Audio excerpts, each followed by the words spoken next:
Isang magandang hapon po mga kapatid. Narito po muli ako para magbahagi ng salita ng Diyos, ating devotional, no, yung ating grace everyday. Magpapatuloy po tayo dun sa ating paksa sa Galatians po. Nanayaan ko po na tayo po ay manalangin. Salamat po Panginoon, nagpapasalamat po kami sa inyo Panginoon. Sa bawat araw na kami ay sinusubaybayan mo at iniingatan. Patuloy po Panginoon, ipinapanalangin namin na kami ay pagpalain mo ng iyong mga salita. Salita mo na nagbibigay ng karunungan at kaalaman. At nagbibigay din po ng malaking pag-asa sa amin. Salamat po sa pangalan ni Jesus. Amen. So, Galatians chapter 5 po tayo. 5:22 to 26. Pero maiksi lang po yung ating dadaanan. Pero babasahin po natin ang buo kasi verse 22 to 26 lamang po ito. Umpisa na po natin. Subalit ang bunga ng Espiritu ay pag-ibig, kagalakan, kapayapaan, katiyagaan, kabaitan, kabutihan, katapatan, kahinahunan at pagpipigil sa sarili. Walang utos laban sa ganitong mga bagay at pinatay na ang mga nakipag-isa kay Kristo ang likas nilang pagkatao kasama ng masamang pita nito. Ang Espiritu ang nagbibigay buhay sa atin, kaya ito rin ang dapat maghari sa ating mga buhay. Huwag tayong maging palalo, palaaway at mainggitin. So, ang ating pong pag-uusapan dito yung kaloob ng Espiritu Santo na tumutukoy po ay yung salitang kapayapaan. Verse 22 po, subalit ang bunga ng Espiritu ay pag-ibig, kagalakan, kapayapaan. Ito po yung ating paksa na pag-uusapan, yung kapayapaan. Kapayapaan, ano po ba ang ating naiisip pagka napapag-usapan yung salitang kapayapaan? Di po pagka, hindi po ito yung yung sinasabing nandoon sa sementeryo alam ko iba sa atin baka yung iniisip nyo na yung iba ay hindi naman siguro iniisip yung gano'n, pero yung iba ay kapayapaan yung wala nang iniintindi, parang gano'n. Pero hindi po yun ang ibig niya sabihin ng Galatians. Kapayapaan. Ako ang naisip kong kapayapaan yung meron kang kapanatagan sa harapan ng Diyos. Iba kasi yung salitang kapayapaan sa atin ngayon na wala namang digmaan, wala namang anumang kaguluhan, tatawagin natin kapayapaan sapagkat walang bumabagabag, walang banta sa ating bansa, sa ating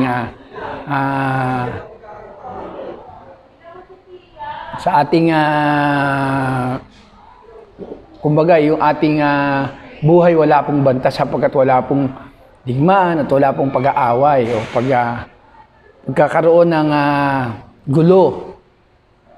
Pag ang isang lugar ay magulo, may tuturing na walang kapayapaan dito sapagkat bakit masasabi natin walang kapayapaan? Sapagkat hindi ka magkakaroon ng kapanatagan. Kung ikaw ay nasa isang bansa na nasasakop ng mga rebelde, mga taong ayaw magpasakop o ayaw kilalanin yung kanilang gobyerno, madalas po ang kaguluhan sa mga ganyan. At walang maayos na yung ekonomiya po ay hindi po magiging maganda sapagkat hindi magkakaroon ng katiwasayan yung mga tao sapagkat hindi sila makapaghanap buhay, hindi po sila makagawa ng maayos sapagkat wala pong kapayapaan. Una, ang kapayapaan ito ay kaloob.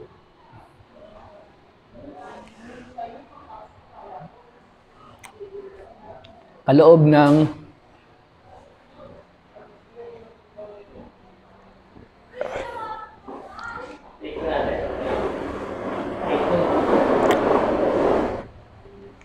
Di ba, sir? Okay lang.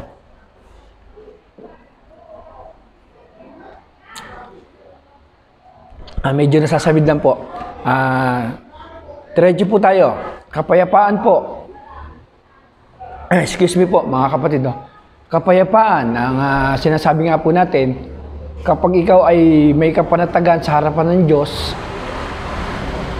walang bumabagabag sa iyong hindi ka binabagabag ng iyong konsensya, nakakatulog ka ng maayos, wala kang kaaway, walang gumugulo sa iyo. Masasabi natin na meron tayong kapayapaan. Kapag ang isang bansa ay lumalago ang kanilang ekonomiya, maayos ang kanilang mga mamamayan, at nakakapaghanap buhay, na itataguyod yung pamilya, masasabi natin na ang bansang ito ay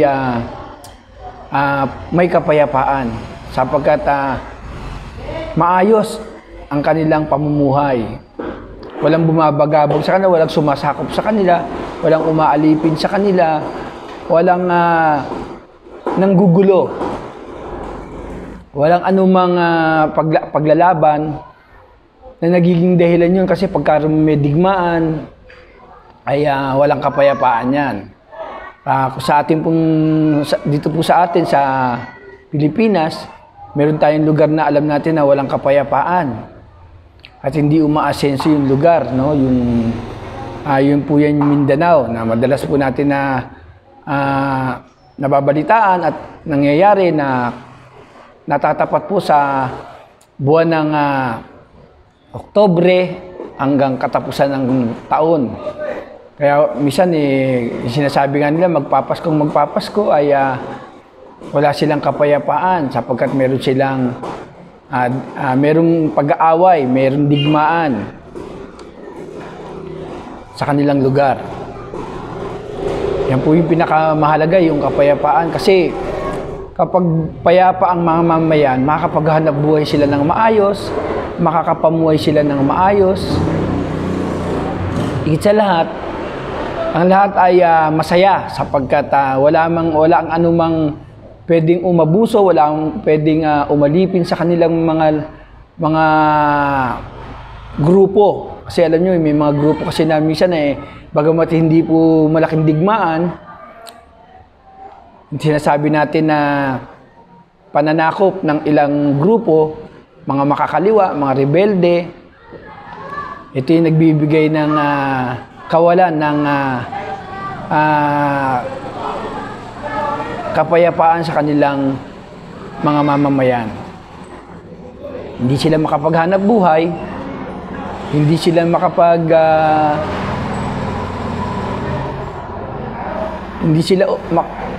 hindi sila makakapag kalakalan, yung palitan ng kalakalan, o yung hanap buhay nga po. At hindi po magiging mainam para sa mga tao pagka mayroong ganitong kaguluhan. Kapayapaan. Kapag tayo po ay walang bumabagabag sa ating puso, wala po tayong itinatago kasalanan sa ating buhay, wala po tayong ano bang ibig sabihin nito? Wala po tayong dala-dala na nagiging dahilan upang ang ating puso at ating isipan ay maglumihanan, mawala ng hindi ka magiging payapa kapag meron kang dala-dala sa iyong puso. Kapag ikaw ay hindi mo pa natatanggap ang kapatawaran ng Panginoon, hindi magiging payapa. Walang kapayapaan, hindi magiging panatag ang ating kalagayan sa mata ng Diyos. Napakahalaga na ang bawat tao ay maganda yung ugnayan sa ating Panginoon. Kasi kapag hindi maayos yung ugnayan, yan po yung nagiging dahilan para ang tao ay hindi magiging panatag sa harapan ng Diyos. Kailangan magkaroon tayo ng kapanatagan. At kapag nagkaroon na ng kapanatagan, brethren, ay yan po yung magiging maganda. Magiging maayos yung pamumuhay ng tao. Magiging mainam siya sapagkat wala siyang daladalang. Sabi nga ng iba, kapag raw po maraming bumabagabag sa kanya, hindi magiging panatag ang taong ito. Sino man tao na hindi pa maayos yung kanyang sarili sa harapan ng Diyos o wala siyang ugnayan, napakalaki ng problema ng tao na yan. Ibig sabihin, hindi mo pwedeng sabihin meron na siyang kapanatagan o may kapayapaan. Sapagkat nandoon yung konsyensya niya, ang magsasalita sa kanya, magpapaalala sa kanya. Na meron siyang dapat alutasin, dapat niyang ayusin. Alam niyo po, yan po yung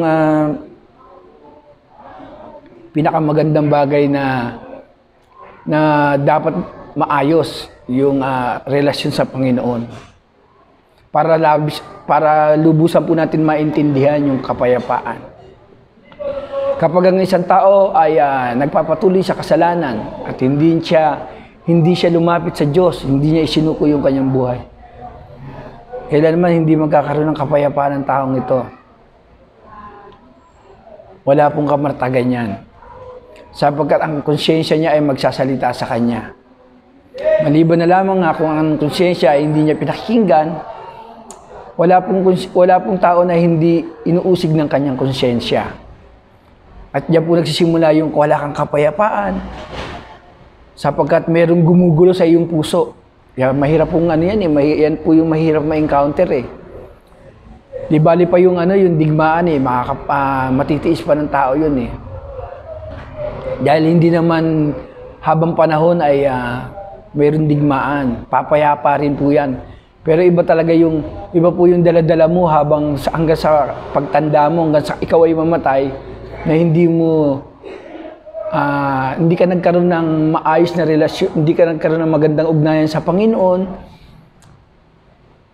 at hindi mo na isaayos yung iyong sarili sa harapan ng Diyos, ay mahirap po yan. 100% po na ang taong yan ay usigi ng kanyang konsensya at wala po siyang kapayapaan. Hindi magiging panatag yung kanyang kalagayan sa mata ng Diyos.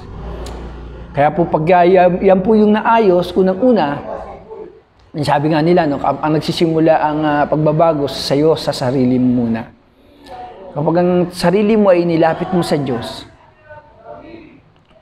at lahat ng iyong mga pagkakasala, lahat ng ating pagkakamali ay isinuko mo sa Kanya, yan po yung pinakamainam na makita sa atin, yung nakikipag-ayos ka, di ba po ang mga rebelde po para magkaroon ng kapayapaan, nagkakaroon po na sila ng reconciliation sa ating gobyerno. Sumusuko po sila. Kasi pagka sila po ay rebelde, habang panahon na sila ay nakikidigma sa ating gobyerno, wala po silang kapayapaan. Ang kanilang pamilya ay laging nagtatago, laging umiiwas. Kasi hinahabol ka ng gobyerno. Inuusig ka ng gobyerno sapagkat ikaw ay rebelde. At kailanman hindi magkakaroon ng kapayapaan ng iyong pamilya at ang iyong sarili.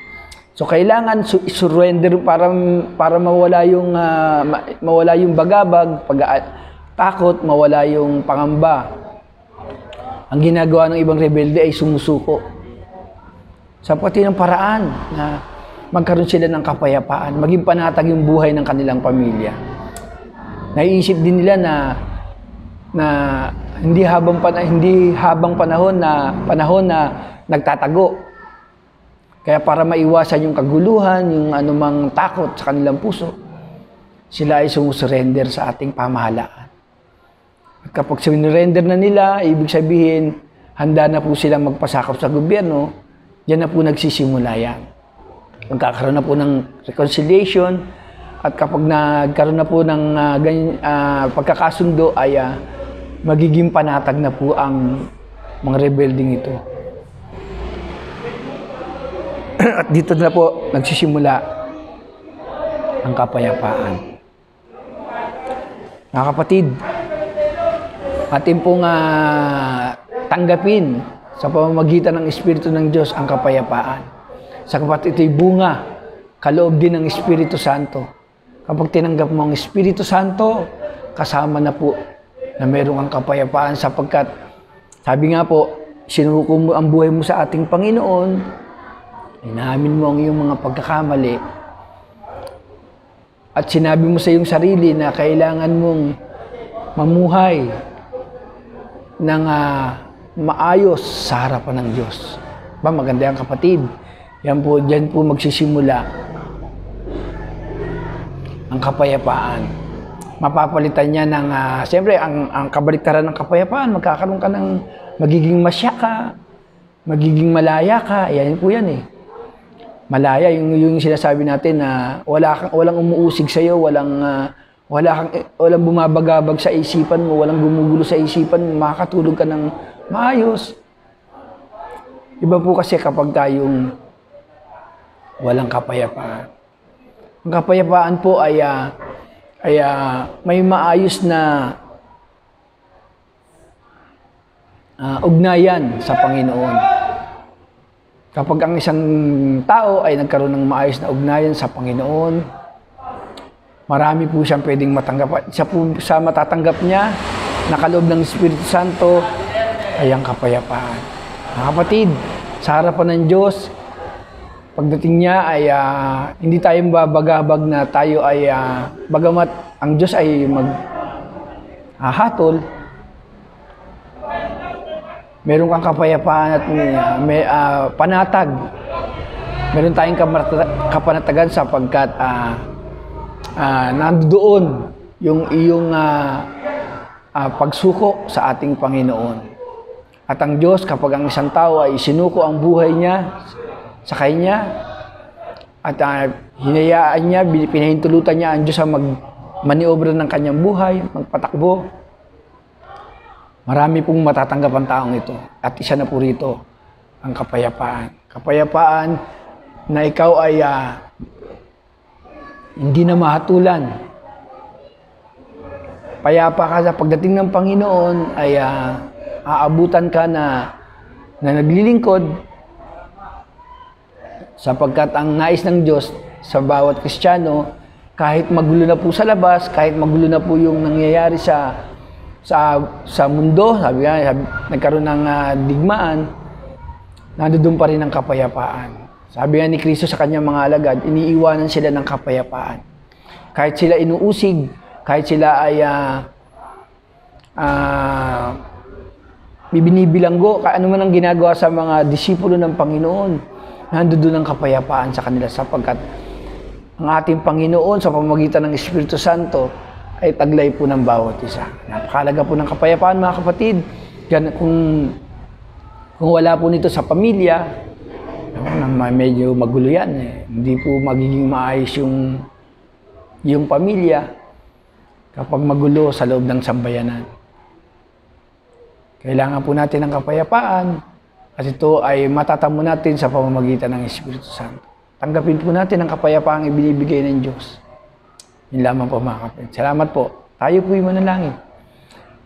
Panginoon, salamat po sa iyong regalo sa amin. Patuloy po na ipaunawa mo sa amin na hindi lamang pag-ibig, kagalakan, at kahinahunan, pagpipigil sa sarili, kabaitan, kabutihan, katapatan, Panginoon. Hindi kapayapaan ang inilalagay mo po sa puso namin. Upang sa pagdating mo, Panginoon, ay payapa po kami at panatag po kami nahaharap sa iyo. Wala po kaming pangamba, Panginoon. At kahit na po kami ay nandito sa mundong ito, namumuhay kami ng payapa sapagkat kahit na po kami po ay maraming problema, kahit na po maraming problema na kami inakaharap, ang kapayapaan mo ang nagbibigay sa amin ng kapanatagan upang lalo kaming magtiwala sa iyo, Panginoon. Salamat po, Panginoon, sa pangalan ni Jesus.